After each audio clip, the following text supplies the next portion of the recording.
Baik, selamat siang semuanya. Assalamualaikum warahmatullahi wabarakatuh. Hari ini kita masih akan melanjutkan materi terkait pertumbuhan mikroba. Jadi kemarin sudah disampaikan yang sudah dipelajari adalah terkait fasa pertumbuhan ya. Fasa pertumbuhan Anda bisa menentukan mu atau Anda bisa memahami konsep laju pertumbuhan spesifik. Kenapa dihitung sebagai laju spesifik? Nah, dari mu ini Anda bisa membuat model pertumbuhan mikroba. Nah, di pertemuan terakhir kita sudah bahas model paling sederhana, ini disebut dengan model monod. Model monod ini menghubungkan mu sebagai fungsi konsentrasi sisa substrat. Nah, di sini terlihat bahwa kalau konsentrasi substrat itu masih relatif kecil, kenaikan konsentrasi substrat itu akan sebanding dengan kenaikan mu. Ya, jadi linear, orde 1 sebanding dengan kenaikan substrat, mu-nya naik. Tapi lama-kelamaan ordenya makin turun, dan ketika mencapai tertentu, mu-nya itu sudah mencapai mu maksimal, mu maksimum. Atau penambahan substrat ini tidak lagi akan menaikkan mu. Ini yang disebut dengan model monod, model yang disusun dengan adanya substrat pembatas. Jadi kecepatan pertumbuhan atau laju pertumbuhan itu dibatasi oleh satu buah jenis substrat. Kenapa bentuknya seperti ini? Ini karena ada hubungannya dengan enzim ya. Enzim itu kan dipakai di rangkaian metabolisme dari mikroba.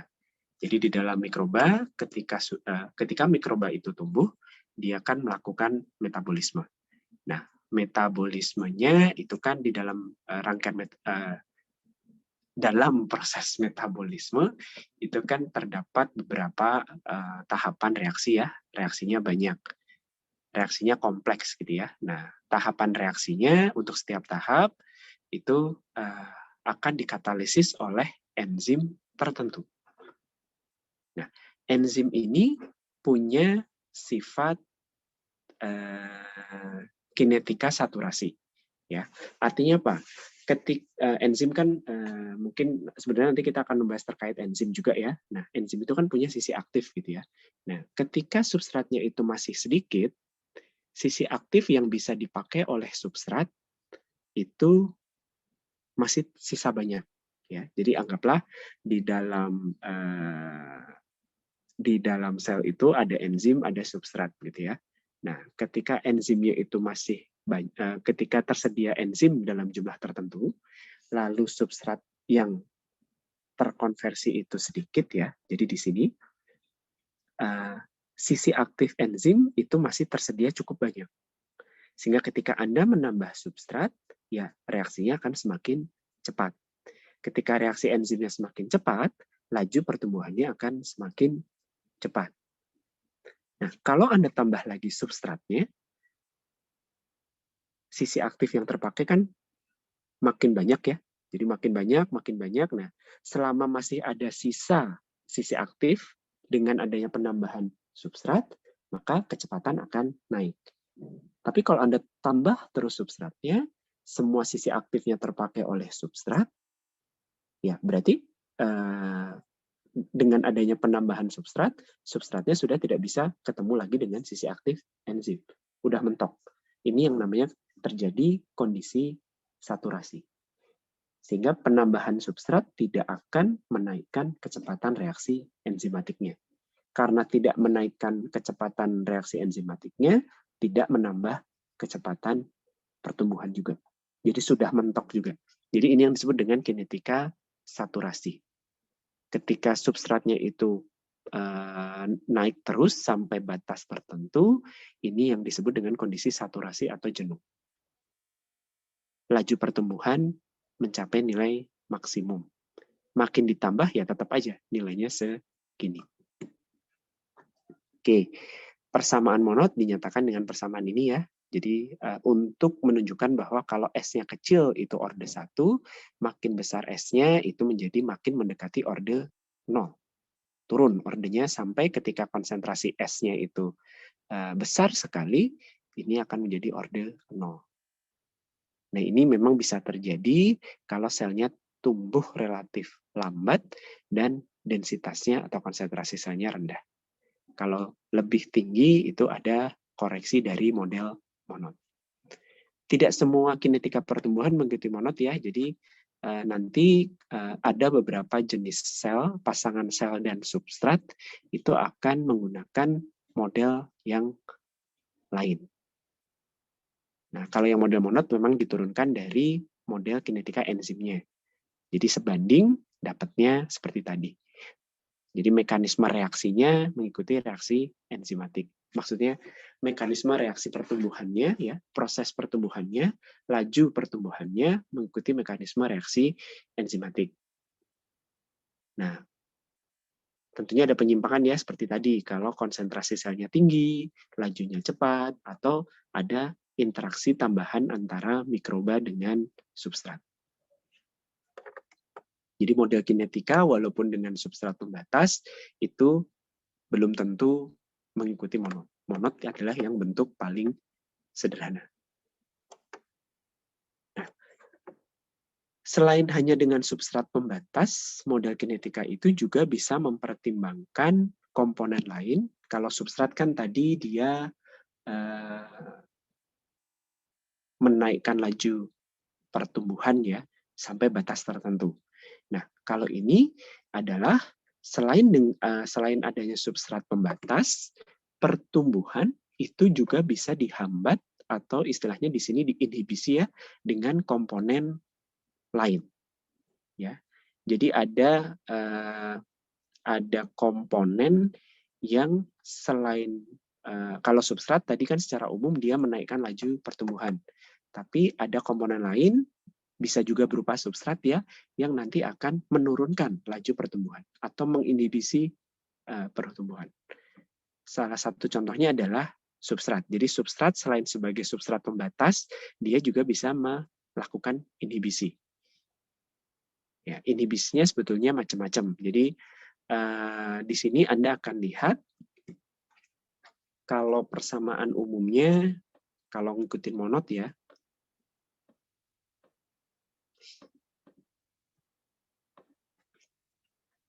kan tadi begini ya.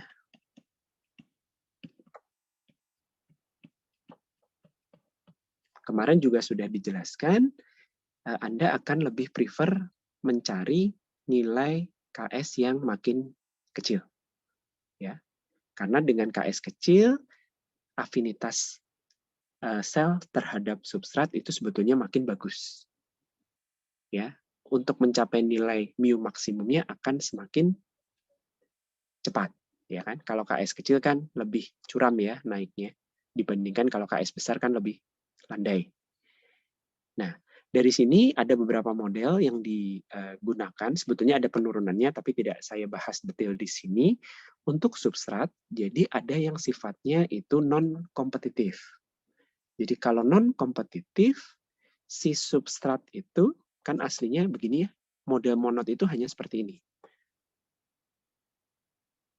Ya, model monod itu, ini kalau Anda kalikan S kan bentuknya, balik lagi ke sini ya, yang ini, kalau Anda kalikan S per S, kan jadi mu MS per KS plus S. Nah, dengan adanya ternyata ada mikroba yang pertumbuhannya itu bisa diinhibisi oleh si substratnya sendiri. Artinya apa? Substrat itu kalau secara umum S terhadap mu itu begini, ya. Kalau ngikutin monod sederhana. Nah, ternyata ada beberapa mikroba yang kalau menggunakan substrat tertentu, dia bisa membentuk profil seperti ini. Ya, jadi ketika S-nya ditambah, mu-nya naik, tapi pada titik tertentu, ketika S-nya makin tinggi, harusnya kan landai ya, garis lurus gitu. Mu-nya tercapai mu maksimum, terus setelah lewat mu maksimum, tetap maksimum. Itu kalau monod. Nah, ternyata ini ada yang turun. Nah, ini artinya dia mengalami inhibisi. Kok bisa? Ya, itu tergantung interaksi enzim dengan substratnya. Berarti enzimnya juga mengalami inhibisi oleh si substrat. Nah, sehingga nanti ada pengaruh terhadap nilai mu tadi. Jadi mu-nya akan menjadi lebih turun ketika S-nya naik. Inhibisinya itu nanti bisa sifatnya kompetitif, bisa sifatnya non-kompetitif. Nah, nanti persamaannya akan sedikit berbeda.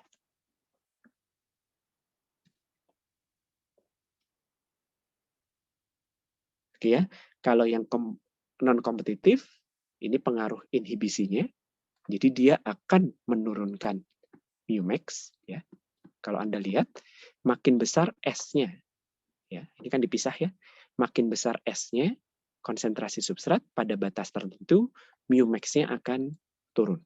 Sehingga kalau Mumax-nya turun, Mu-G-nya juga akan turun. Kalau yang non-kompetitif gitu ya. Kalau yang kompetitif, kalau dilihat persamaannya,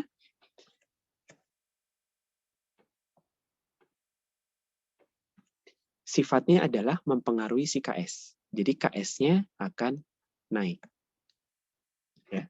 KS-nya akan naik sehingga mu pada batas tertentu ya. Jadi ketika S-nya masih kecil, belum signifikan pengaruhnya terhadap kenaikan KS.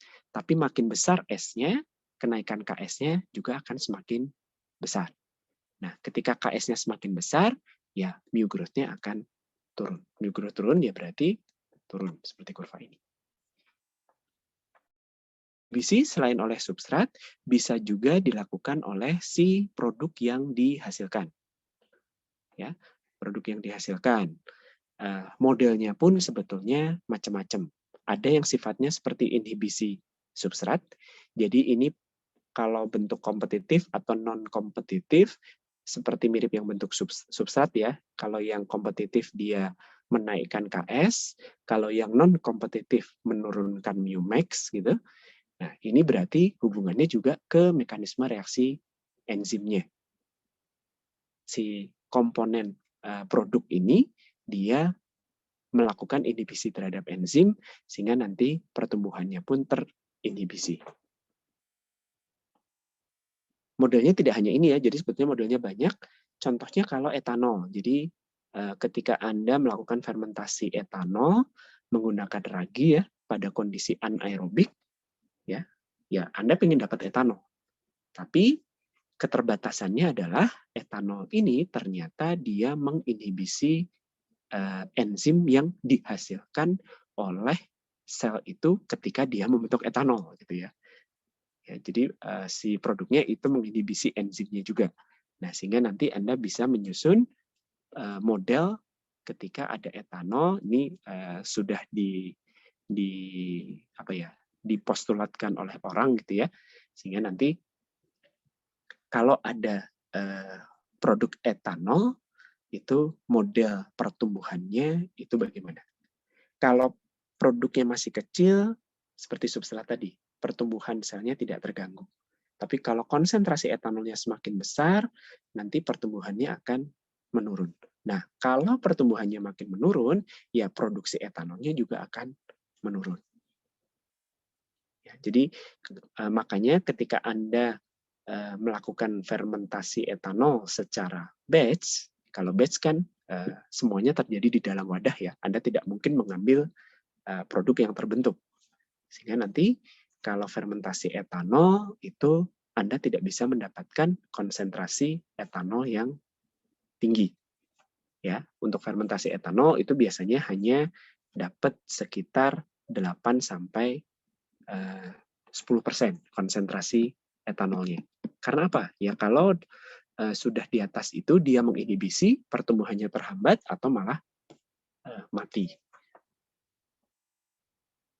Nah, selain substrat, produk mungkin di dalam senyawa medium yang tanpa sengaja ada gitu ya, itu ada senyawa toksik atau ya dia itu maksudnya selnya ya, selnya ini dia menghasilkan zat toksik, zat yang meracuni enzimnya sendiri. Ya, sehingga nanti ya larinya ke inhibisi enzim sebetulnya. Jadi model-model inhibisi makanya tadi namanya sama ya, ada kompetitif, non-kompetitif, unkompetitif. Ini sebetulnya si senyawa tadi bisa dihasilkan oleh sel tadi ya, produk samping dari suatu proses fermentasi, dia bersifat toksik, atau memang ada sesuatu di dalam medium yang bersifat toksik. Nah, nanti dia akan menghambat, menginhibisi enzim, sehingga akan menginhibisi pertumbuhan. Ya, jadi sebetulnya kalau Anda lihat ya, kalau Anda jeli mengamati persamaannya, pengaruhnya mirip. Satu ke KS, satu ke μm. Ya. Biasanya kalau yang kompetitif itu, kalau kompetitif ya, kalau kompetitif itu KS-nya akan naik. Kalau non-kompetitif, μm-nya turun. Kalau yang unkompetitif, itu baik μm maupun KS-nya turun. Tapi secara total, mu-nya itu akan turun. Ya. Ini karena pengaruh ke inhibisi enzimnya. Kembali lagi, sel tumbuh itu kan melakukan metabolisme. Di dalam metabolisme itu banyak reaksi, kompleks reaksinya. Di tiap-tiap reaksi itu dikatalisis oleh satu enzim spesifik. Nah, kalau ada banyak reaksi, maka tahap penentu laju adalah tahap yang paling lambat. Mungkin pas kuliah TRK lanjut sudah diajarkan ya. Untuk menentukan laju reaksi, Anda menentukan tahap yang paling lambat. Laju reaksi akan ditentukan dari tahap yang paling lambat. Nah, kalau di dalam metabolisme sel, tahap yang paling lambatnya itu juga reaksi enzimatik.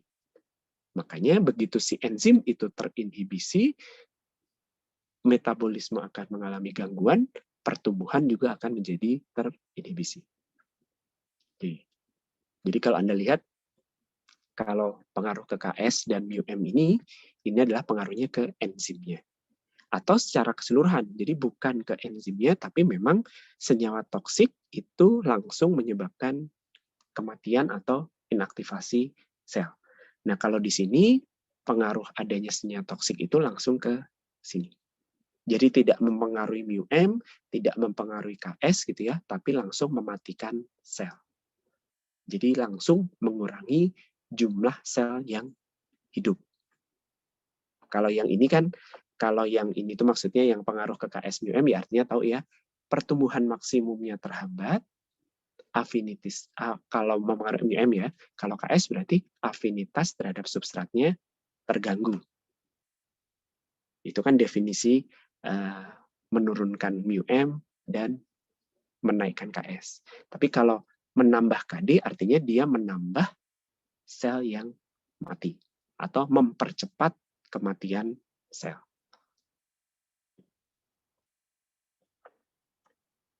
Oke, satu lagi ini sebetulnya model logistik ini kemarin kan Anda melihat ya seperti ini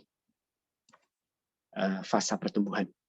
Nah, model logistik ini sebetulnya mencocokkan antara ketika sel itu ditumbuhkan dalam reaktor batch, kan persamaan di reaktor batch kan seperti ini ya, atau mu itu kan sebetulnya 1/x, mu itu kan 1/x dx per dt. Jadi dx per dt itu sama dengan mu kali x. Di dalam reaktor batch itu kan akan terjadi pola seperti ini. Mu sendiri dari monod itu adalah mu ms per ks plus s. Jadi model ini menggabungkan dua pemahaman tadi ya, bahwa kalau di dalam reaktor batch itu akan mengikuti persamaan dx per dt sama dengan mu x, lalu mu sendiri kalau dari monod itu adalah ini. Nah, Anda juga punya pemahaman bahwa hubungan antara konsentrasi sel terhadap konsentrasi substrat itu bisa dihubungkan dengan parameter yield. Ya kan? Yield kan sebetulnya yield sel terhadap substrat itu adalah sel akhir kurangi sel awal dibagi substrat awal dikurangi substrat akhir. Sehingga Anda dapatkan hubungan ini. Nah, lalu ini dimasukkan ke sini untuk menggantikan nilai S. S sebagai fungsi X. Ya, jadi S-nya diganti X. Anda dapatkan persamaan ini, terus diintegralkan. Nah, sebetulnya nanti yang Anda dapatkan dengan mengintegralkan itu adalah X terhadap T. Dari sini Anda dapatkan kurva sinusoidal ya sebetulnya.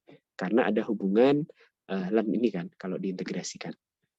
Nah, sehingga sebetulnya model ini cocok untuk menjelaskan atau si model monod ini cocok untuk menjelaskan kalau sel itu ditumbuhkan di dalam reaktor batch akan membentuk fasa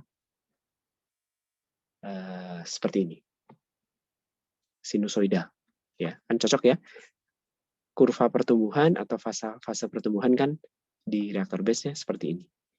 Ya, dia hanya bisa menjelaskan sampai ini saja. Tidak bisa sampai yang penurunan dari fasa stasioner. Oke, dari sini ada yang mau ditanyakan dulu tentang model pertumbuhan. Paling umum digunakan monod. Kalau monod terlalu banyak deviasinya, biasanya untuk substrat pembatas saja. Tapi kalau inhibisi itu macam-macam. Bisa diinhibisi oleh senyawa toksik, bisa diinhibisi oleh produknya, bisa diinhibisi oleh substratnya. Tapi kembali lagi ya, yang sudah pernah saya tekankan, ini kan model kinetika. Jadi model kinetika itu didapatkan dengan cara memastikan hambatan perpindahan massa atau hambatan difusinya tidak ada. Atau difusi perpindahan massanya cepat sekali. Jadi dibatasi oleh reaksinya. Artinya apa? Jadi ketika terjadi inhibisi, inhibisi itu disebabkan oleh reaksinya. Reaksinya yang terinhibisi. Bisa reaksi dengan enzimnya.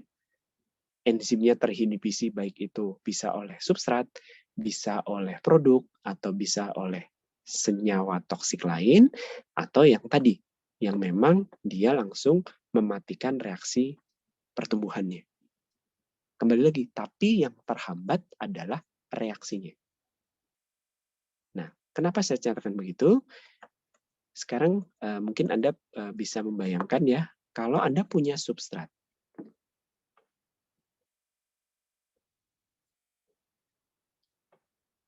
Terus Anda menaikkan konsentrasi substrat.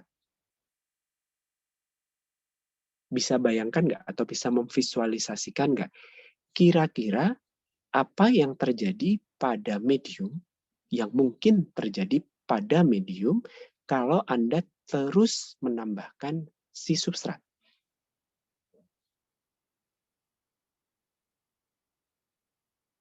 Apa kira-kira? Secara fisik, apa yang mungkin berubah dari si medium kalau Anda terus menambahkan substrat atau Anda naikkan konsentrasi substrat? Ada yang bisa jawab atau ada yang mau mencoba menjawab?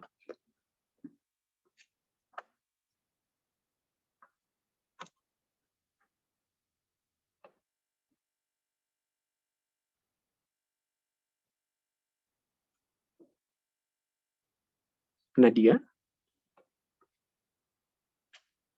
Ada?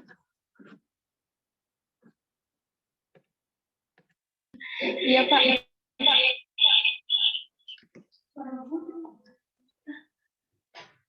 Ya, kalau Anda punya medium nih, isinya substrat. Medium cair misalnya ya. Kalau Anda menurut isi. saya, Pak, Ya. halo Pak, terdengar. Ya, terdengar. Silakan.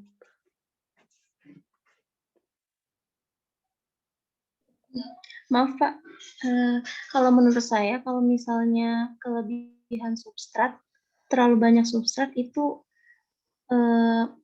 mempengaruhi pertumbuhannya juga Pak, pertumbuhan si substratnya dan bakal Pertumbuhan si substratnya. Substratnya tidak tumbuh. dengan banyaknya substrat dan kalau misalnya tidak seimbang dengan nutriennya, Oke, kalau itu jelas ya. Maksud saya gini, ya kalau Anda punya, maaf dipotong, sebentar. Anda punya sel, ya, terus diaduk gitu ya, dengan konsentrasi substrat tertentu. Nah, terus kalau misalnya Anda naikkan konsentrasi substrat, ya, bisa satu jenis atau bisa semuanya Anda naikkan semua gitu ya dengan proporsi yang sama.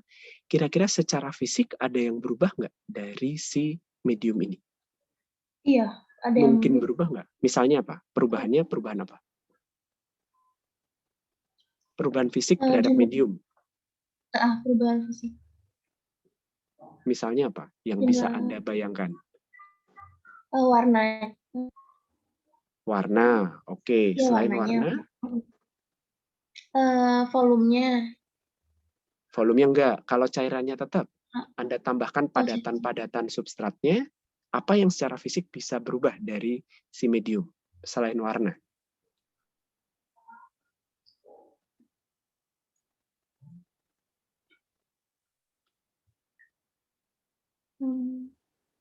Kalau padatannya makin banyak, apa yang pasti berubah? Padatan makin banyak, volume tetap. Massa makin banyak, volume tetap. Apa yang berubah? Massa per volume itu apa? Dari konsentrasinya, Pak. Ya, konsentrasi atau apa? Densitas. Ya. Densitas. Densitas tahu kan dia densitas. Ya. Jadi densitas cairannya akan makin tinggi. Densitas makin tinggi, kerapatan substrat itu akan semakin tinggi. Oke ya. Selain kerapatan substrat semakin tinggi, densitas semakin tinggi, viskositas juga mungkin akan naik. Ini terutama kalau Anda menggunakan bahan yang susah larut. Ya, sehingga begitu Anda tambahkan, viskositas naik. Kalau viskositas naik, apa efeknya? Efeknya adalah sel akan terhambat ketemu dengan substrat. Betul ya? Ada kemungkinan itu kan ya? Sel akan terhambat ketemunya dengan substrat. Kalau terhambat, efeknya apa? Pemanfaatan substratnya akan menjadi terganggu karena ketemunya lambat.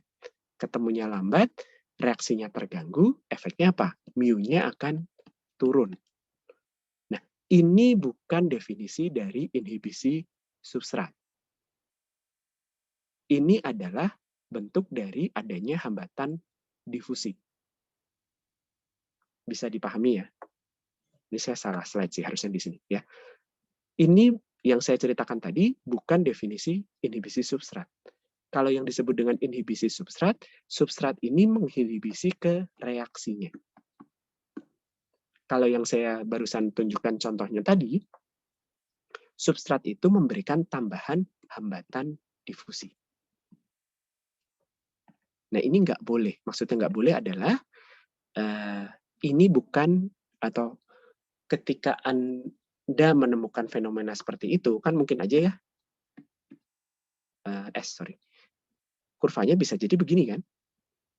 Tapi yang terjadi di sini itu bukan inhibisi substrat ke reaksi, tapi lebih ke sel itu makin susah memanfaatkan substrat.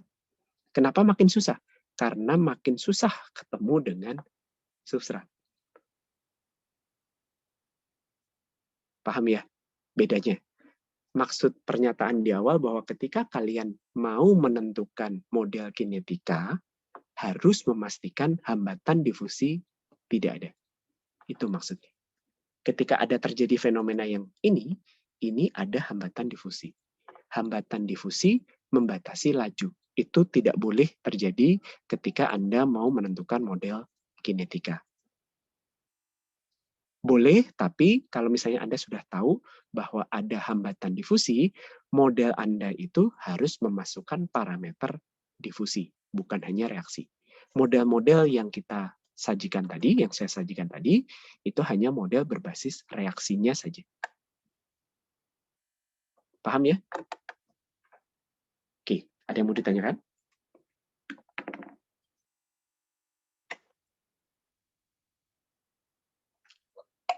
Itu contoh paling gampang ya. Jadi kembali lagi yang namanya model kinetika itu adalah model yang dipengaruhi oleh reaksi. Tidak boleh ada pengaruh difusi. Sip. Kalau tidak ada pertanyaan, saya lanjutkan. Oke, selain tadi ada inhibisi ada beberapa jenis gitu ya. Pertumbuhan itu akan dipengaruhi oleh lingkungan yang lain. Lingkungan yang lain ini macam-macam. Misalnya di sini adalah temperatur. Nah, mikroba ini nanti Anda akan lihat secara umum itu terbagi di 3 kelompok berdasarkan temperatur.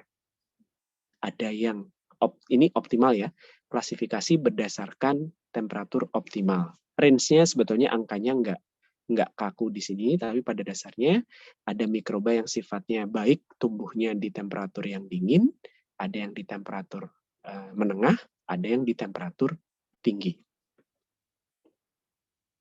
Nah, pengaruhnya bisa dijelaskan dengan model ini sebetulnya.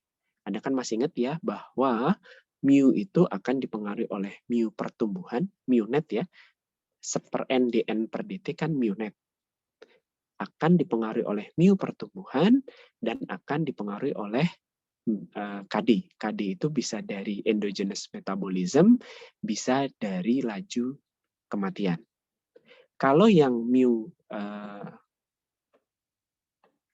kan atau kalau dalam bentuk dx per dt kan gini ya bentuknya. Artinya kalau yang mu growth itu makin signifikan, pertumbuhannya akan makin cepat. Ya. Kalau yang ini makin signifikan dibandingkan KD, maka pertumbuhannya akan cepat. Ketika KD-nya 0, pertumbuhannya maksimal. Ketika KD-nya mulai signifikan, maka dia akan mengurangi mu G. Pertumbuhannya menurun. Ketika KD-nya semakin signifikan, pertumbuhannya semakin menurun, dan lama-lama kematiannya akan lebih signifikan. Nah, pengaruh temperatur itu munculnya di mu G dan KD. Dihubungkan dengan persamaan Arrhenius. Ya, jadi pengaruh temperatur itu biasanya korelasinya ke Arrhenius. Ini ada konstanta ya, dan ada energi aktivasi. Konstanta ya berarti menunjukkan seberapa cepat lajunya tadi ya. Kalau energi aktivasi menunjukkan energi minimum yang diperlukan untuk terjadinya suatu reaksi. Baik mu G maupun KD itu ada nilai A dan EA-nya masing-masing untuk setiap mikroba. Jadi spesifik untuk setiap mikroba, dia punya nilai A dan EA untuk mu growth dan KD yang masing-masing, yang beda-beda untuk tiap jenis mikroba. Nah, Anda lihat, ini kan pengaruhnya ke T ya. Pengaruhnya kan ke T. Jadi nanti ketika T-nya berubah, atau pada T tertentu, nilai mu bisa lebih signifikan daripada nilai KD. Tapi ketika T-nya semakin tinggi, ada suatu kondisi KD-nya yang akan lebih signifikan dari mu. Makanya ada T optimum, di mana mu-nya itu maksimum. Makanya bisa dapat kurva seperti ini. Ya, kenapa setiap mikroba itu punya temperatur optimum tertentu, temperatur optimum pertumbuhan ya maksudnya, ini karena tadi dia punya nilai konstanta Arrhenius untuk mu dan KD yang beda, dan energi aktivasi yang beda. Nanti tergantung T-nya, mana yang lebih dominan, apakah mu-nya atau KD-nya. Bisa dipahami ya? Nah, sekarang kalau Anda punya 3, ini kan nanti kan larinya Anda kan mau melakukan fermentasi ya. Fermentasi pakai mikroba. Mikrobanya punya temperatur optimum. Ya, berarti kalau memungkinkan, ya, kalau Anda punya pilihan ya, mau menghasilkan produk enzim tertentu misalnya, dia bisa dihasilkan oleh beberapa jenis mikroba, A, B, C gitu ya. Sebisa mungkin pilihlah mikroba yang mana? 1, 2, atau 3? Menurut Anda?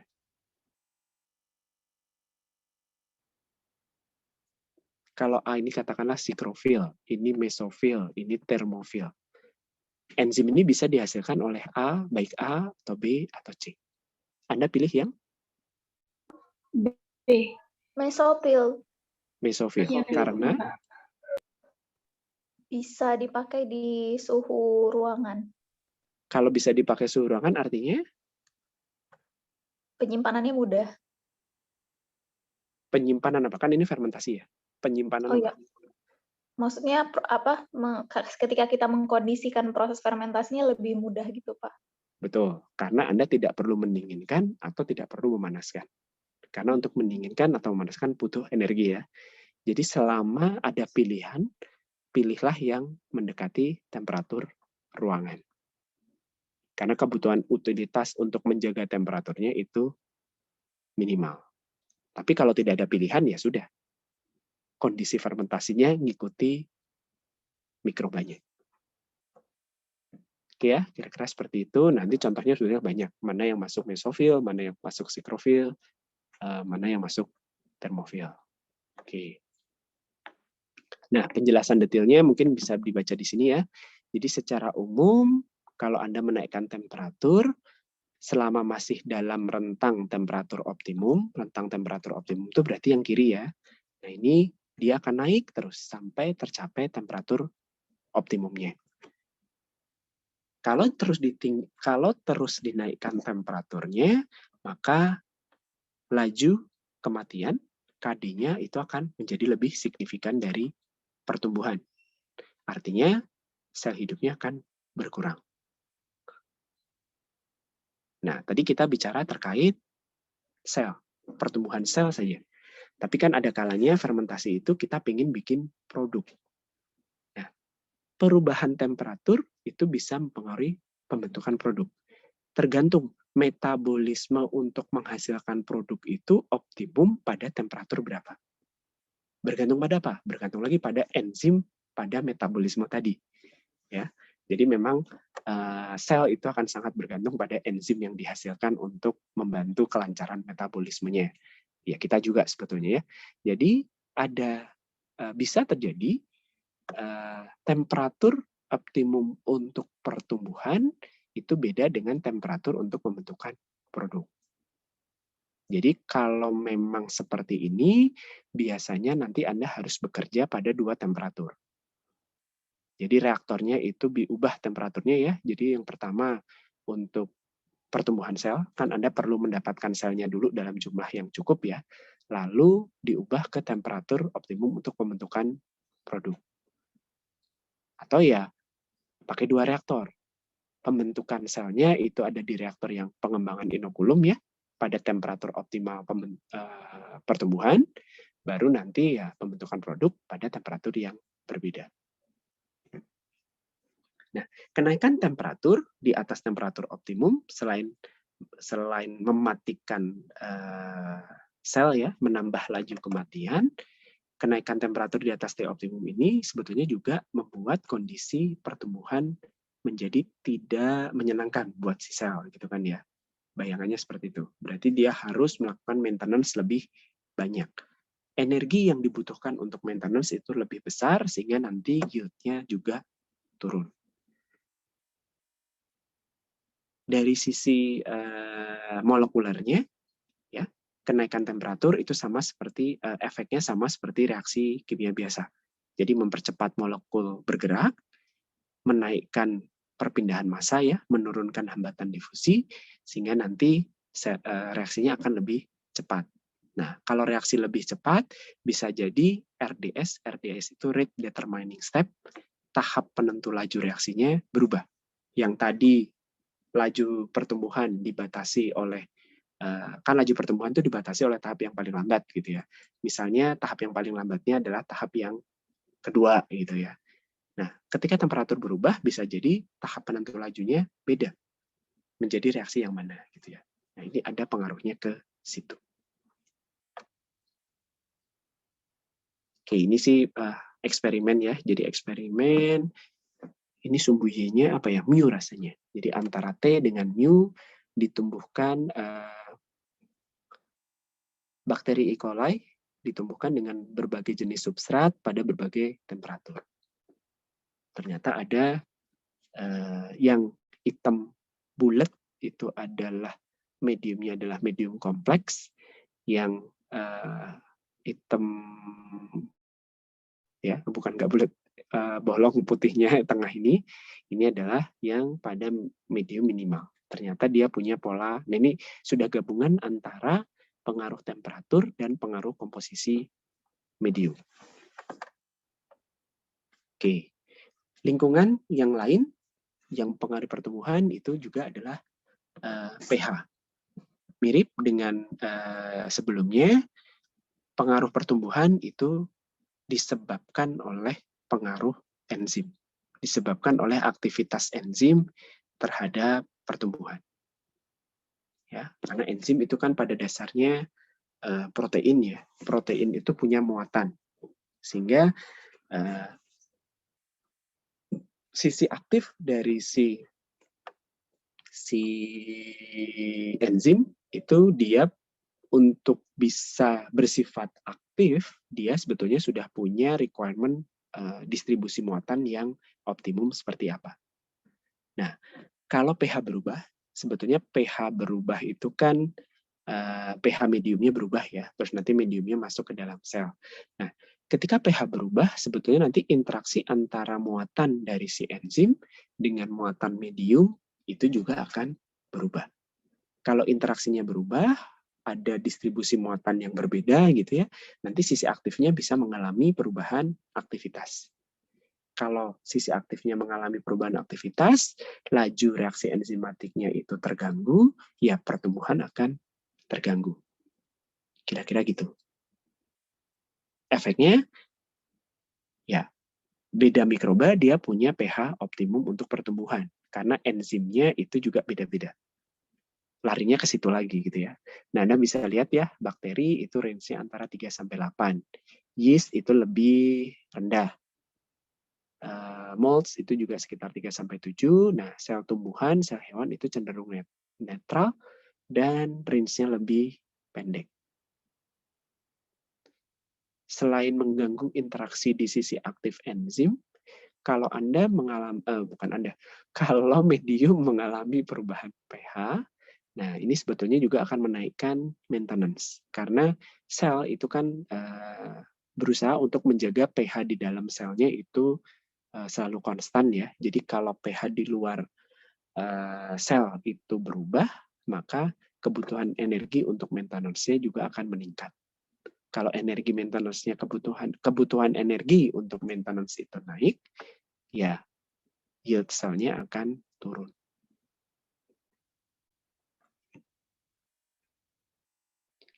Oke, kenapa pH di dalam medium itu bisa berubah? Banyak sih sebetulnya yang bisa terjadi. Misalnya adalah adanya gas CO2 yang dihasilkan. Beberapa proses fermentasi itu kan akan menghasilkan gas CO2. Pembakaran kan, oksidasi kan secara umum akan menghasilkan gas CO2. Nah, CO2 ini bisa terlarut. Kalau terlarut, sifatnya akan menjadi asam. Sehingga nanti pH-nya turun. Atau medium yang Anda gunakan, biasanya dari sumber N-nya, itu akan menaikkan pH. ya, karena dia nanti akan terdisosiasi, melarut, nanti pH-nya akan naik. Atau memang dari proses fermentasinya sendiri, dia akan menghasilkan produk yang sifatnya asam atau basa. Nah, terkait dengan pH ini, walaupun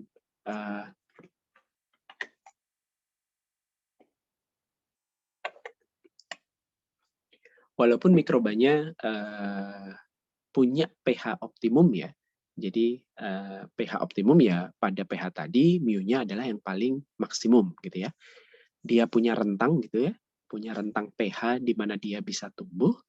Nah, pH ini pada batas tertentu bisa Anda adjust ya, atau kemampuan adaptasi terhadap si perubahan pH dari mikroba itu bisa Anda adjust. Tentunya dengan melakukan, mungkin pernah dengar ya, aklimatisasi. Jadi aklimatisasi itu adalah Anda mengubah kondisi medium ya, tidak hanya pH sebetulnya ya. Anda mengubah kondisi medium berubah dari kondisi optimum dari si mikroba. Misalnya mikroba sumber karbonnya itu biasanya pakai glukosa, Anda pengen ganti dengan pati, atau Anda pengen ganti dengan lignoselulosa gitu ya. Atau yang pH ini, jadi kalau misalnya awalnya hanya optimum atau hanya bisa bekerja di pH 5-8, dengan aklimatisasi Anda bisa perlebar range pH-nya. Caranya gimana? Dengan merubah pH medium tadi ya, secara bertahap. Ya jangan dari 5 tahu-tahu Anda pindahkan ke medium yang pH-nya 3. Nah itu pasti akan langsung turun laju pertumbuhannya atau malah mati. Nah biasanya diturunkan sedikit demi sedikit. Sehingga nanti si mikroba itu akan punya ketahanan terhadap rentang pH yang lebih luas pada batas tertentu ya. Jadi tidak semua langsung tidak semua mikroba bisa tahan pada rentang pH yang luas. Tapi perlu diadaptasi. Nah, ini tidak berlaku untuk temperatur. Anda tidak bisa melakukan aklimatisasi temperatur, ya. Jadi Anda tumbuhkan, terus diganti medium yang temperaturnya makin tinggi, ya mati nanti ya. Tapi kalau pH, dia akan adaptasi. Kenapa bisa adaptasi? Karena dia bisa merubah metabolismenya. Balik lagi ke enzimnya.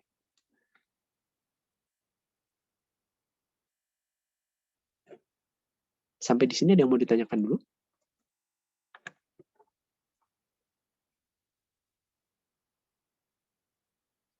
Silahkan.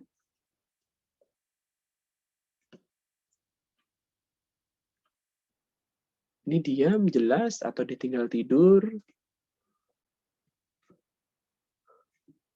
Oke. Jelas, Pak. Saya lanjutkan ya, asumsi jelas gitu ya. Misalnya kalau kuliah siang memang perlu effort ekstra. Nah, pengaruh lingkungan lain yang juga signifikan penting untuk pertumbuhan itu adalah oksigen.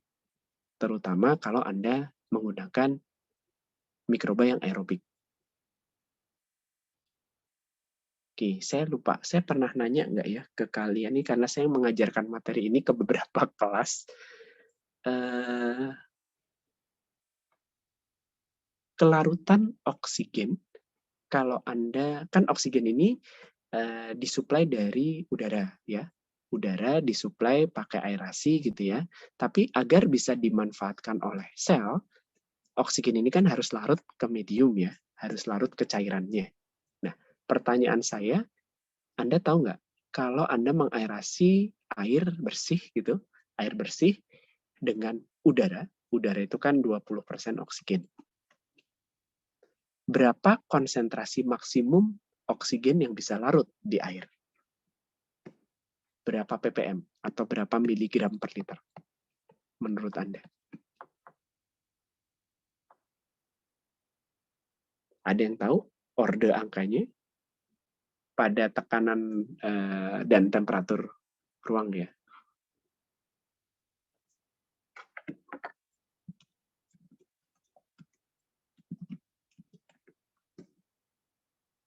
2 ppm. Berapa?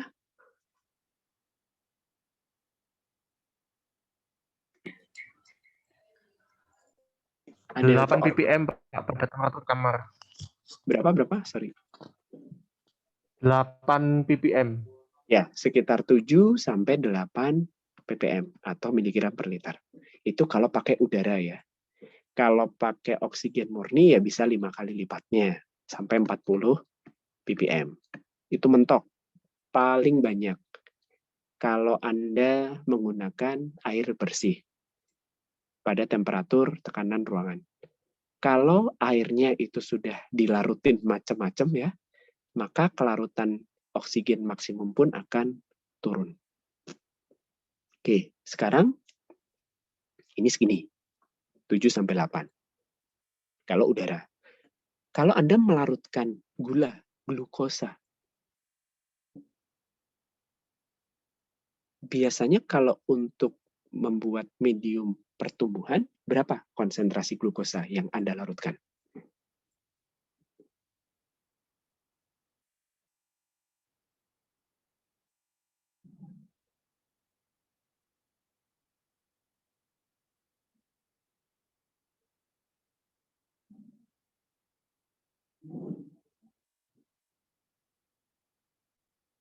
Aduh, tidak ada yang menjawab.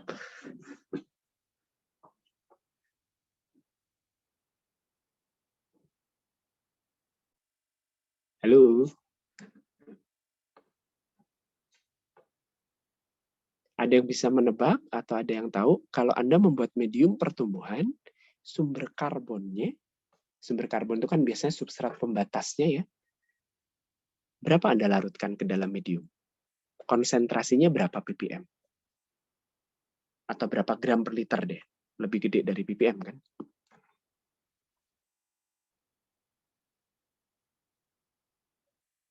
Ada yang pernah main-main sama mikroba ketika S1-nya?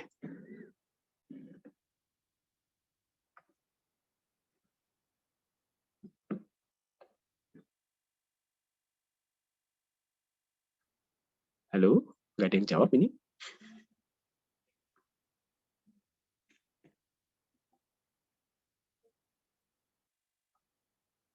Geraldi ada? Ada, Pak. Ya, menurut Anda berapa? Kalau Anda bikin medium untuk pertumbuhan mikroba, glukosa yang Anda larutkan itu kisarannya konsentrasi berapa?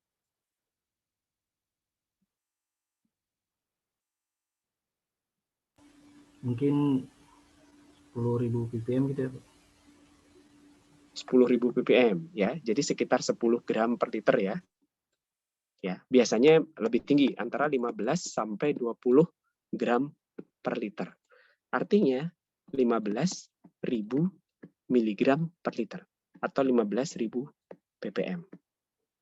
Ya. Ini glukosa, substrat pembatasnya. Yang 7 sampai 8 ppm ini oksigennya. Nah, sekarang Anda kan Anda memfermentasi pakai mikroba aerobik dengan cara diaerasi dengan udara. Ya. Selama proses pertumbuhan, selnya itu kan makin banyak.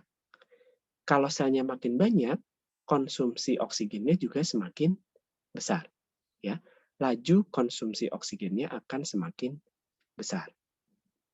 Nah, kalau aerasi Anda itu sangat terbatas ya, Anda aerasinya, sistem aerasinya jelek, tidak sampai jenuh aja segini ya. Jenuh aja cuma 7 sampai 8 ppm. Itu jenuh kalau airnya bersih. Kalau airnya sudah dikasih medium macam-macam, jenuhnya turun. Nah, kalau sistem Anda jelek, terus tidak tercapai konsentrasi yang cukup, sehingga konsumsi oksigen itu akan jauh lebih besar dengan supply-nya, maka yang sebelumnya pertumbuhan itu dibatasi oleh glukosa, yang kisarannya awalnya adalah 15.000 ppm, itu menjadi dibatasi oleh oksigen, yang tentunya jauh sekali di bawah 7 sampai 8 ppm. Ya. Jadi kinetikanya akan tetap seperti monod. Terhadap S-nya itu tetap seperti monod. Tapi S-nya bukan lagi glukosa. Tapi S-nya pindah menjadi oksigen. Substrat pembatasnya itu akan jadi oksigen. Artinya apa? Laju pertumbuhannya akan menjadi jauh lebih kecil atau lebih lambat. Nah, ini ada yang namanya konsentrasi kritis, ya. Konsentrasi kritis itu adalah konsentrasi minimal yang harus ada di dalam medium sehingga nanti pembatasnya konsentrasi oksigen minimal, ya. Konsentrasi oksigen minimal terlarut, ya. Konsentrasi oksigen terlarut minimal yang harus ada di dalam medium sehingga pembatasnya bukan si oksigen, tapi pembatasnya adalah substrat yang lain. Begitu turun di bawah konsentrasi kritis, pembatas akan menjadi oksigen.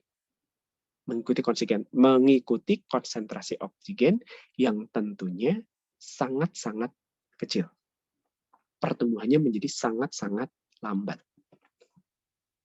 Makanya kalau menggunakan mikroba yang aerobik, selalu diaerasi agar selalu tersedia oksigen terlarutnya. Jangan sampai turun di bawah angka kritis. Oke. Ya, ini ada contoh penggambaran eksperimen bahwa kalau konsentrasi DO-nya itu sebetulnya kinetikanya monod juga gitu ya. Kurvanya kan kurva monod ya bentuknya, mu terhadap S gitu. Cuman di sini S-nya adalah DO, dissolved oxygen. Dan mu-nya menjadi kecil sekali. Oke, sampai sini dulu. Sebelum kita masuk ke bagian kedua. Ada yang mau ditanyakan nggak?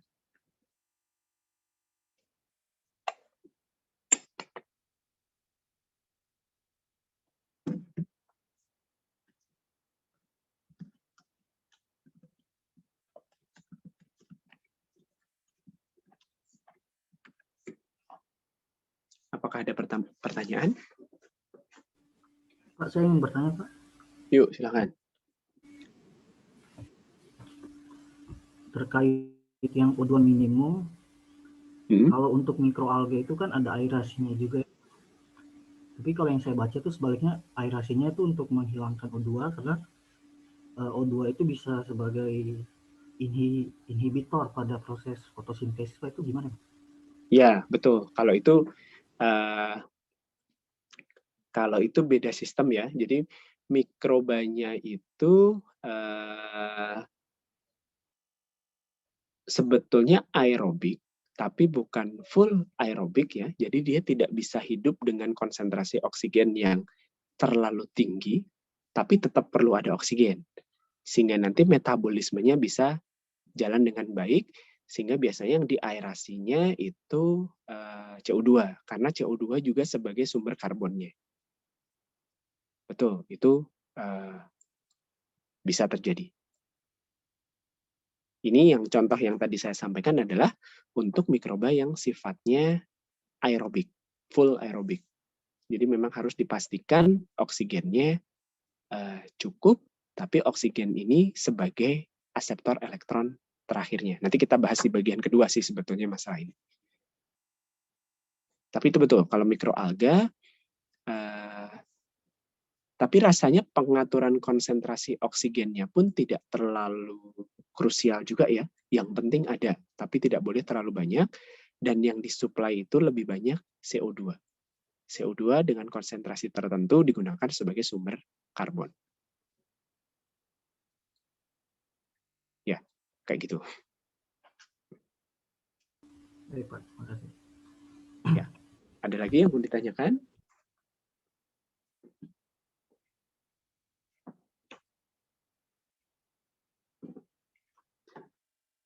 Oke, kalau tidak ada kita lanjut ke bagian kedua ya, terkait sistem pertumbuhan. Jadi di sini pendekatannya kalau yang tadi kita bahas itu adalah terkait kinetika ya. Anda ngitung laju pertumbuhan, perubahan konsentrasi terhadap waktu, metodenya bagaimana, cara mengukur konsentrasi atau jumlah bagaimana, nanti pemodelannya seperti apa, itu yang barusan kita bahas. Oke, sekarang kita lihat dari sisi termodinamika. Jadi kita melihat pertumbuhan itu dari sisi kalau termo itu kan berarti fungsi keadaan saja ya, bukan fungsi keadaan, maksudnya Anda melihat dari kondisi awal dengan kondisi akhir. Nah, pertumbuhan mikroba itu walaupun kompleks ya, reaksi metabolismenya itu kompleks, tiap-tiap mikroba itu punya rangkaian lintasan metabolismenya sendiri-sendiri gitu ya. Nah, tapi secara umum kita bisa mengeneralisir bahwa reaksi pertumbuhan itu Anda bisa nyatakan sebagai reaksi kimia biasa. Ya, mungkin di awal sudah pernah ditulis kalau Anda punya substrat ditambah sel, maka Anda bisa mendapatkan produk dan sel yang bertambah. Secara sederhana seperti ini. Nah, jadi ini adalah kondisi awalnya, ya. Ini adalah kondisi akhirnya. Kalau di awal Anda punya sel sekian banyak, punya substrat sekian banyak, kalau Anda bisa menyusun persamaan stoikiometri ini, jadi ini sebetulnya model pertumbuhan, tapi bukan model kinetika, model termodinamika. Kalau Anda punya di awal sekian substrat dan sekian sel, kalau Anda bisa menyusun model pertumbuhan dalam bentuk persamaan stoikiometri, Anda bisa mengetahui nanti di akhir Anda bisa dapat produk berapa banyak, selnya berapa banyak. Permasalahannya, permasalahannya adalah atau tantangannya adalah atau yang perlu Anda ketahui adalah untuk bisa menyusun persamaan stoikiometri ini, Anda perlu bisa menentukan S-nya apa, X-nya apa, P-nya apa. Kan gitu ya. Karena substrat itu kan macam-macam. Sel itu sebetulnya macam-macam kalau jenisnya beda, karena jenis sel itu kan beda-beda ya. Kemudian produk juga macam-macam gitu. Nah, kita perlu bisa menentukan atau mendefinisikan komponen sistem pertumbuhan. Komponen sistem pertumbuhan yaitu nanti adalah senyawa-senyawa apa saja yang mau kita letakkan di persamaan stoikiometri ini. Sehingga nanti kita bisa susun, kemudian kita bisa dapat koefisien stoikiometri, lalu Anda bisa menentukan kalau di awal itu ada sekian sel dan substrat, di akhir itu ada berapa produk, ada berapa sel. Bisa dipahami ya? Koefisien stoikiometri itu menghubungkan apa? Kalau ini A, B, C, D. Koefisiennya itu menghubungkan apa? Perbandingan apa? Kalau di persamaan stoikiometri.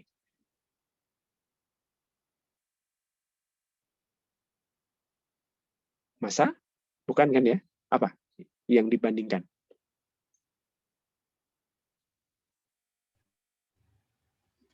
Mol, Pak. Iya. Jadi nanti dari persamaan stoikiometri Anda akan dapat koefisien, Anda bisa menentukan koefisien, Anda dapat hubungan perbandingan molnya, bukan masanya. Oke. Nah, jadi problem awal adalah bagaimana Anda bisa menentukan komponen dari sistem pertumbuhan. Satu dari sel atau dari biomasanya ya. Di sini biomasa merefer ke sel ya. Jadi untuk model sistem pertumbuhan dalam bentuk persamaan stoikiometri, karena sel itu sebetulnya tersusun atas kan ada komponen protein, karbohidrat, lemak, asam amino gitu ya. Jadi sebetulnya isi sel itu ini komponen utama. Makanya ini menjadi makronutrien gitu kan ya. Masih ingat ini adalah si makronutriennya. Nah, Tapi yang S dan P ini relatif lebih kecil daripada CHON. Jadi sebetulnya apapun jenis selnya, mau ragi, mau bakteri, mau jamur gitu ya, bakterinya pun apapun spesiesnya, secara general Anda bisa menyatakan senyawa sel itu adalah ini.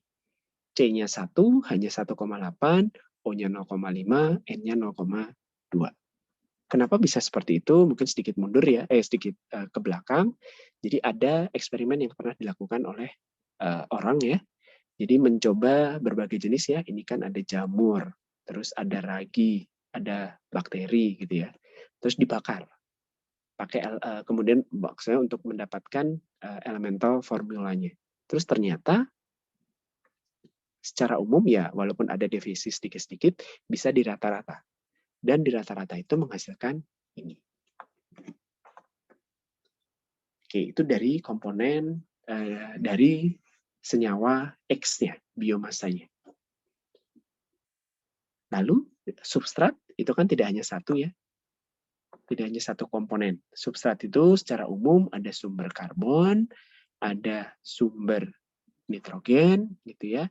Ada HCO3 atau CO2. Kemudian ada H+, ada H2O.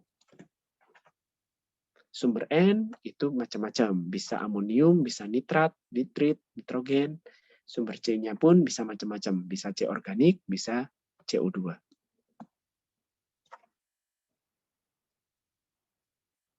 Nah, saya lupa pernah nanya di kelas ini atau enggak. Apa bedanya C organik dengan CO2?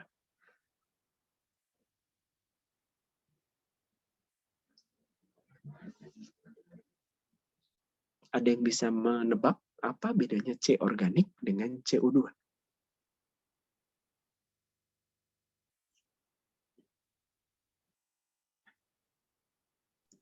Mau mencoba menjawab, Pak?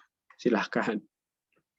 Kalau menurut saya, C organik itu adalah atom karbon yang ada di bahan-bahan organik.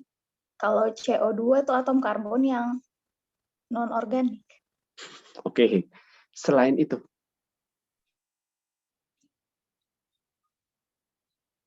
C organik contohnya apa? Macam-macam ya, ada glukosa. Ini tidak terbatas ini saja ya. Ada etanol.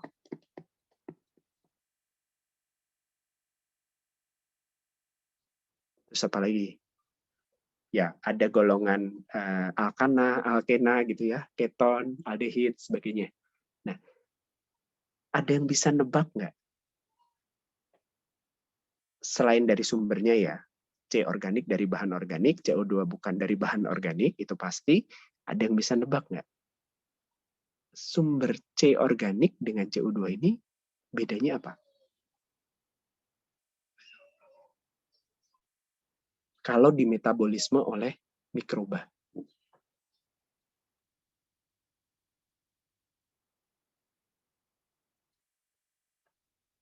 Anda masih ingat kan metabolisme itu ada dua reaksi ya? Apa?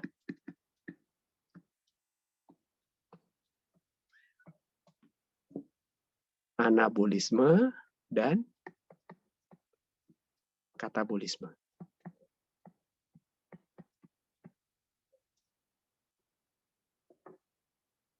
Terus metabolisme itu juga sebetulnya reaksi oksidasi reduksi.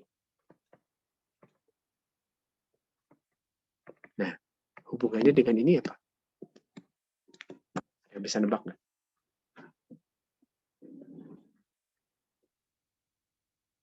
Selain sumber karbon dipakai oleh mikroba sebagai komponen penyusun sel, karena ada karbonnya, sumber karbon itu akan dipakai untuk apa? Sumber apa?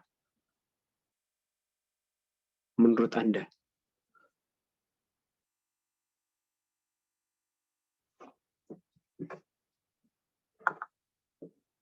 Ayo, coba saja menjawab.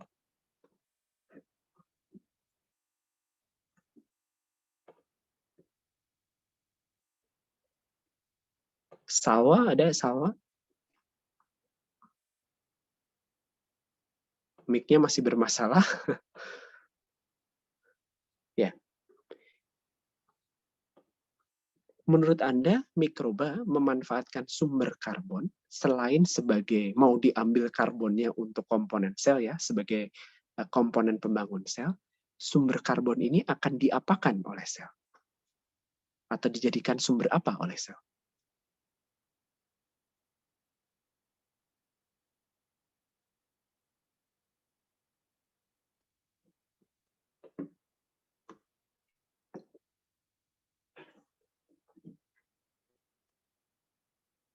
Tidak menjawab? Salwa?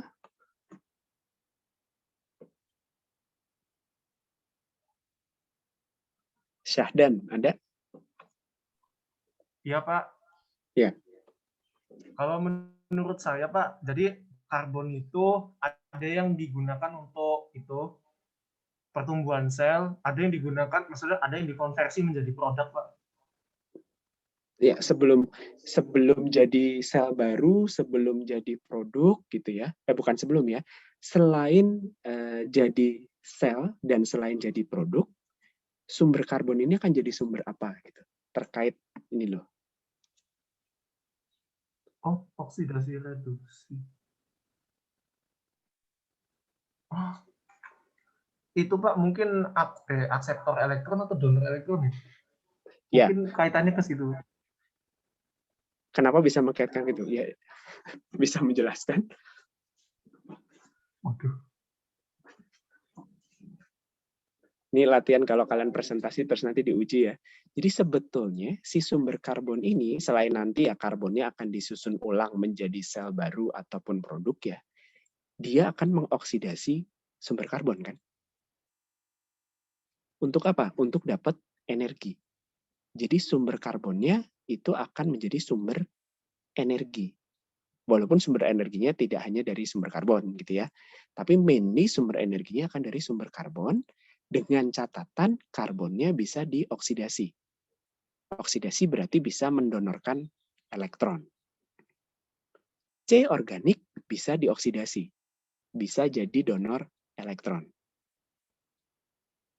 Bisa jadi sumber energi. Selain bisa jadi sumber karbon gitu ya. Sumber karbon itu maksudnya sebagai komponen penyusun sel atau produk. Bagaimana dengan CO2? CO2 kan nggak bisa dioksidasi. Betul ya? Rasanya saya belum pernah mendengar CO2 bisa dioksidasi. Tidak ada produk oksidasi dari hasil, tidak ada produk dari hasil oksidasi CO2. Paling mentok itu CO2.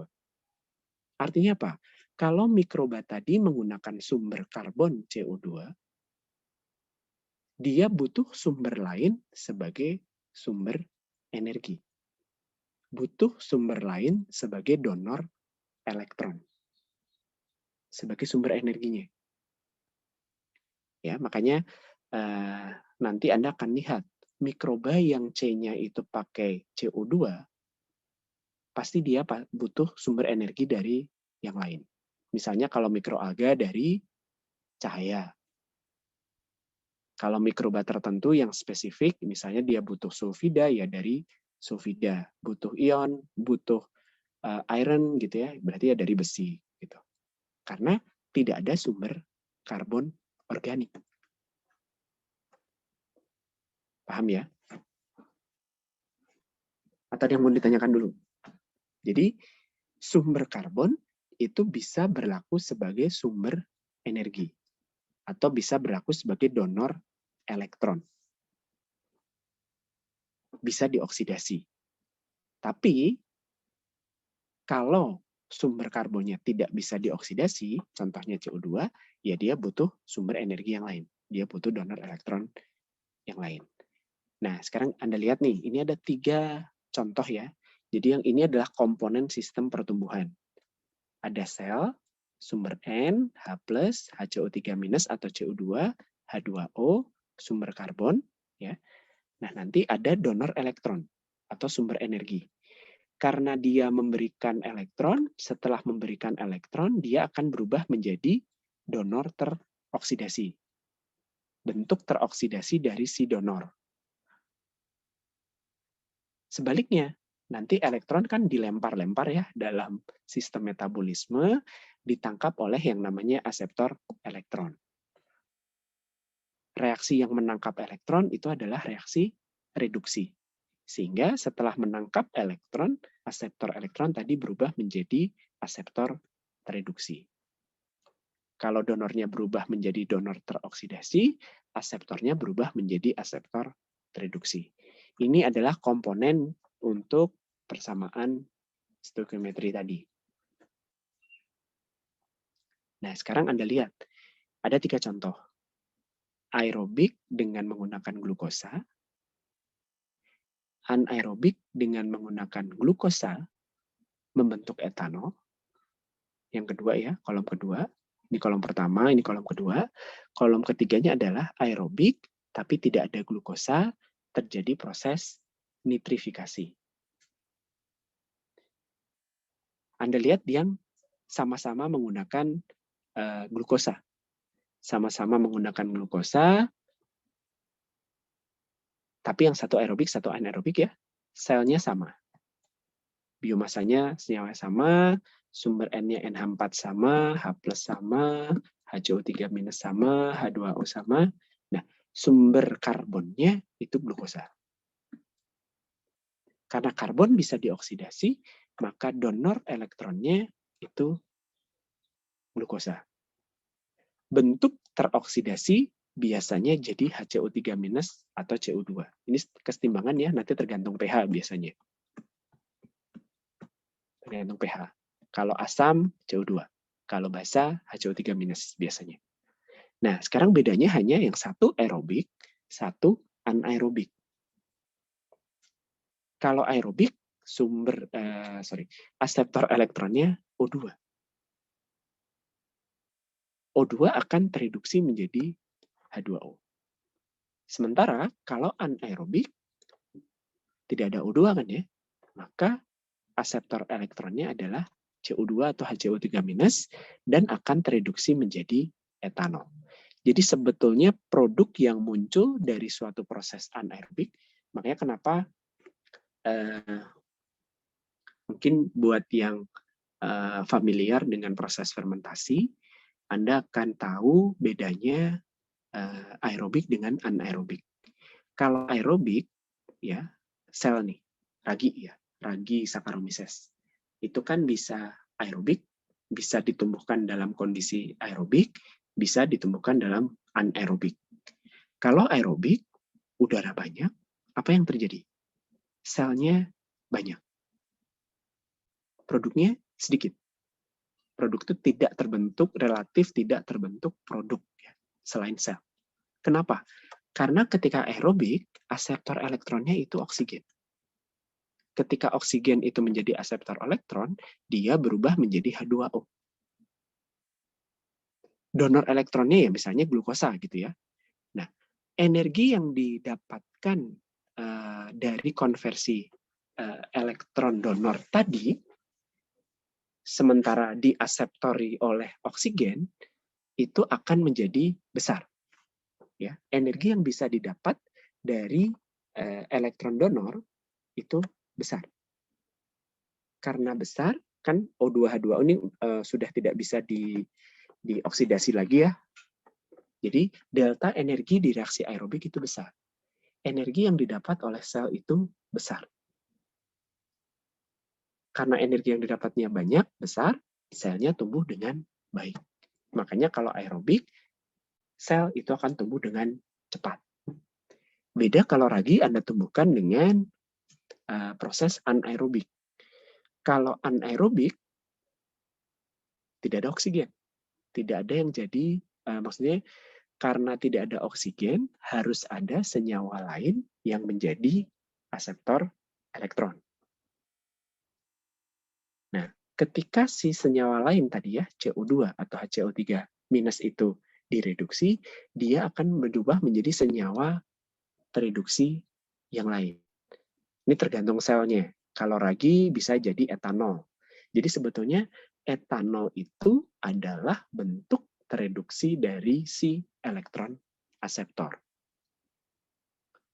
Ya, jadi nanti dia akan shift metabolismenya ya, sehingga dia akan menangkap elektron itu dengan menggunakan senyawa tertentu. Senyawa tertentu tadi akan terkonversi, tereduksi menjadi produk. Makanya kalau prosesnya itu anaerobik, biasanya produk samping itu banyak. Ada etanol, ada asam-asam organik gitu ya. Karena sebetulnya itu adalah bentuk tereduksi dari si elektron aseptor. Nah, karena bentuk tereduksi dari aseptor elektron ini punya nilai energi yang masih cukup tinggi, ya kan? Sebetulnya kan dia dioksidasi lebih lanjut bisa ya, beda dengan air. Air nggak bisa dioksidasi lebih lanjut. Karena si bentuk tereduksi itu masih punya nilai energi, maka delta energi yang bisa dimanfaatkan oleh sel itu sedikit. Lebih sedikit daripada aerobik. Sehingga efeknya apa? Kalau anaerobik, pertumbuhan selnya itu tidak akan sebanyak aerobik. Makanya seperti itu ya, kalau aerobik rata-rata tuh selnya numbuhnya cepat. Tidak ada produk. Tapi kalau anaerobik, selnya itu relatif lambat pertumbuhannya, produk sampingnya banyak. Produk sampingnya itu masih punya nilai energi.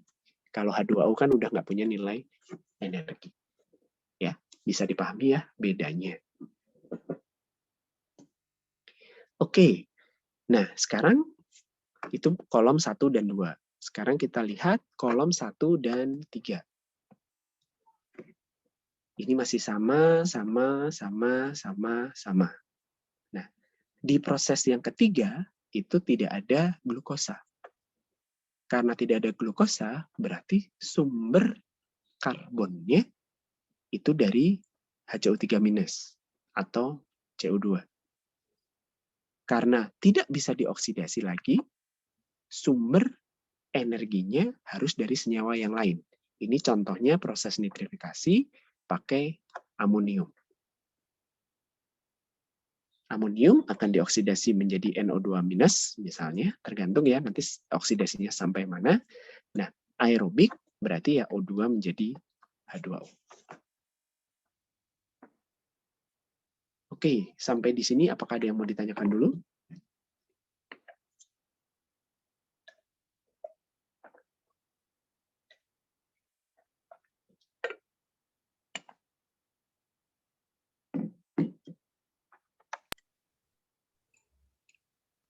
Saya ingin bertanya, Pak. Yuk, silakan. Ingin memastikan, Pak. Jadi di antara proses aerobik dengan anaerobik ini, elektron yang dihasilkan itu lebih banyak proses aerobik ya, Pak?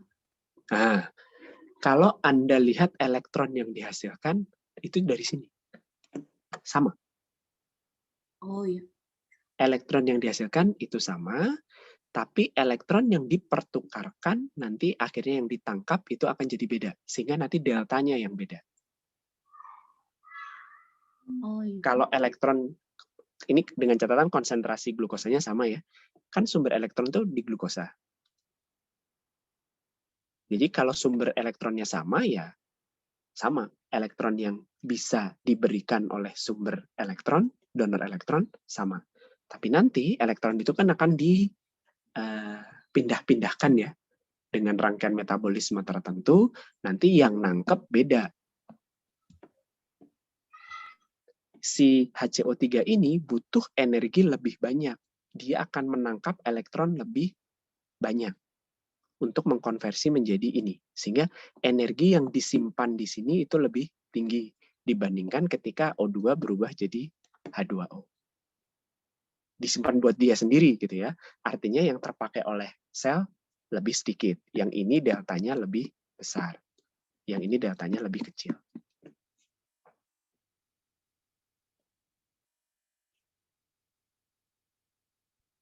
Oke, jadi ini Anda ingat lagi yang teori elektrokimia ya. Kan untuk setiap elektron yang dilepas atau ditangkap itu ada nilai energinya. Nah, kalau yang di anaerobik, elektron yang direduksi oleh elektron yang ditangkap oleh HCO3- menjadi ini itu lebih banyak. Artinya dia menyimpan energi lebih banyak. Energi yang bisa termanfaatkan oleh sel itu lebih sedikit. Kira-kira begitu. Ada lagi? Silakan.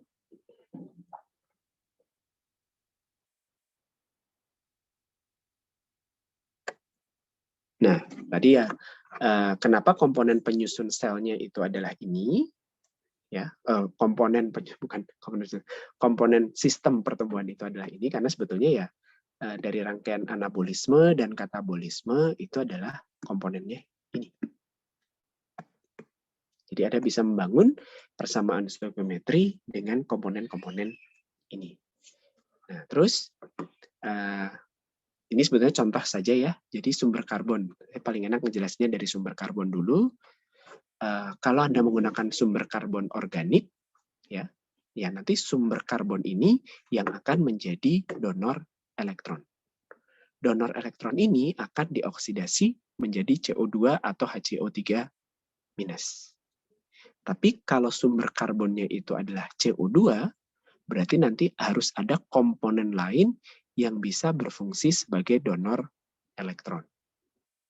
Tergantung apa yang ada di dalam medium itu, Anda definisikan. Terkait aseptor elektron, kalau aerobik, aseptor elektronnya itu pasti ini. O2 menjadi H2O. Tapi kalau bukan O2 atau sistemnya bukan aerobik, maka aseptor elektronnya ya tergantung komponen apa yang ada di dalam sistem pertumbuhan. Ini Anda bisa definisikan. Nah, nanti dia akan tereduksi menjadi apa? Tergantung produk dari komponen fermentasi tadi. Misalnya komponennya itu adalah fermentasi yang menghasilkan asetat, ya berarti CO2 menjadi asetat. Kalau etanol, ya berarti CO2 menjadi etanol. Kalau fermentasi biogas, ya berarti CO2 menjadi CH4.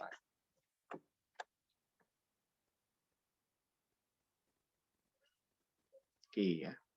Nah, dari sini Anda bisa menyusun black box pertumbuhan. Isinya ya komponen-komponen tadi. Karena reaksi stoikiometri ya, jadi isinya ya ini. Reaktannya yang di kiri, itu ini. Sumber N, sumber C, donor, aseptor. Sumber C dan donor bisa jadi komponen yang sama. Nah, karena biomasa sebetulnya kan di kiri ada ya, di awal tuh ada. Tapi kan di kanan pasti nambah. Atau pasti jumlah biomasa kan pasti nambah ya di akhir. Jadi biasanya di komponen pertumbuhan ini, biomasa diletakkannya di kanan. Donor elektron menjadi donor teroksidasi, aseptor elektron menjadi aseptor tereduksi. Nah, lalu ada komponen yang dipertukarkan, CO2, air, H+, sebetulnya juga ada panas. Ini secara umum pendefinisian komponen, pendefinisian model sistem pertumbuhan secara termodinamika.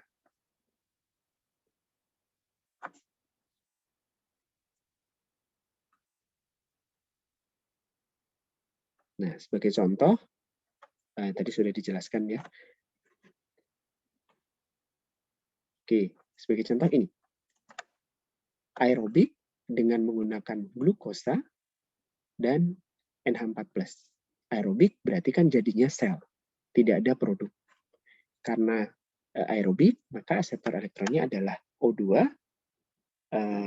bentuk tereduksinya adalah H2O. Sumber C-nya adalah glukosa, donornya glukosa dioksidasi jadi CO2, nanti kesetimbangan ya. Jadi sebetulnya nanti Anda bisa definisikan sebagai salah satu saja. Mau HCO3-, mau CO2, tergantung pH-nya. Kalau netral ya dua-duanya perlu masuk. Kemudian sumber N-nya NH4+.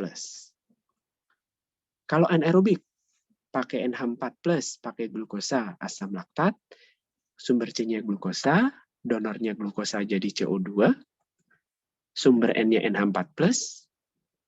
Nah, aseptor tereduksinya asam laktat ya, karena produknya adalah asam laktat, dan aseptor elektronnya adalah HCO3-.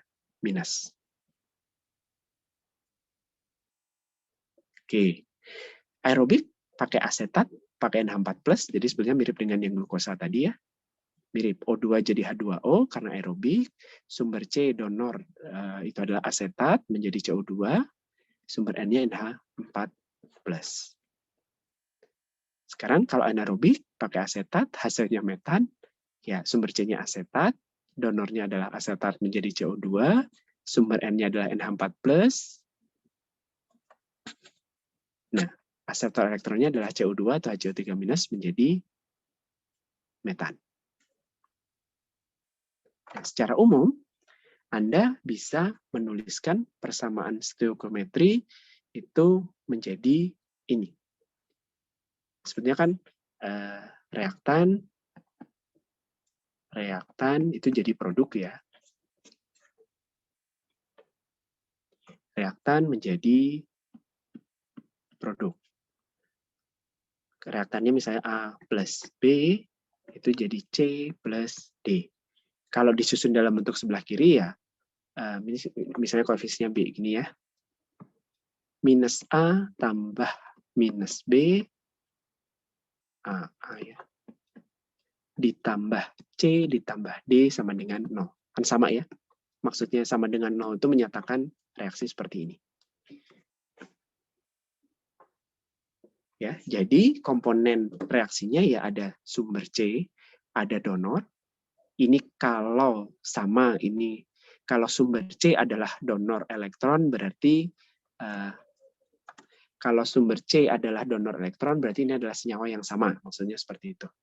Terus ada aseptor elektron, ada sumber N, ada H2O, ada HCO3-, ada H+, ada biomasa, ada donor teroksidasi dan aseptor tereduksi.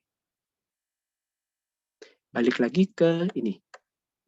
Ke ini berarti yang di sini koefisiennya harus negatif. Yang di sini koefisiennya harus positif. Karena ini reaktan, ini produk. Nah, yang ini nanti biasanya sih relatif positif ya, karena dia kesetimbangan. Oke ya, bisa dipahami sehingga bentuk persamaannya menjadi seperti ini. Persamaannya menjadi seperti ini dengan rumus molekul glukosa. Sel itu seperti ini. Rumus molekul biomasa seperti ini. Nah, ini Anda punya 10 ya, HIJ itu 10 ya. 10 koefisien. Satu persamaan stoichiometri dengan 10 koefisien. Artinya, kalau Anda mau mencari tiap-tiap koefisien, Anda butuh 10 persamaan bantuan. Ya. Kan tujuan Anda menyusun model ini adalah untuk menentukan koefisien stoichiometrinya. A-nya berapa, B-nya berapa, C-nya berapa. Nah, kalau ini ada 10 komponen, 10 koefisien, berarti Anda butuh 10 persamaan bantuan. Yang sifatnya, mungkin pernah dengar ya, TTSL. Tidak terhubung secara linier. Artinya apa? 10 persamaan bantuan ini harus independen. Bukan fungsi, satu persamaan bukan fungsi dari persamaan yang lain. Nanti tidak independen. Jadi bukan yang persamaannya harus independen. Mungkin itu dulu. Apakah ada yang mau ditanyakan terkait penyusunan komponen sistem pertumbuhan ini? Pak, mau tanya, mohon maaf, Pak. Ya, silakan. Kan tadi kalau yang masuk itu, yang reaktan itu koefisiennya negatif. Kalau yang ini ada yang keluar, ada yang masuk, ini negatif atau positif ya, Pak? Biasanya HCO3-, positif, H2O. karena ini kan kesetimbangan ya. Biasanya positif. Oh. Kecuali panas ya. Panas itu nanti bisa dihitung sebetulnya. Jadi di kuliah ini kita tidak akan menghitung sampai yang panas. Nanti panas ini bisa dihitung, sehingga nanti kalau deltanya positif, berarti menghasilkan panas. Eksotermik. Beda dengan pengertian delta H ya.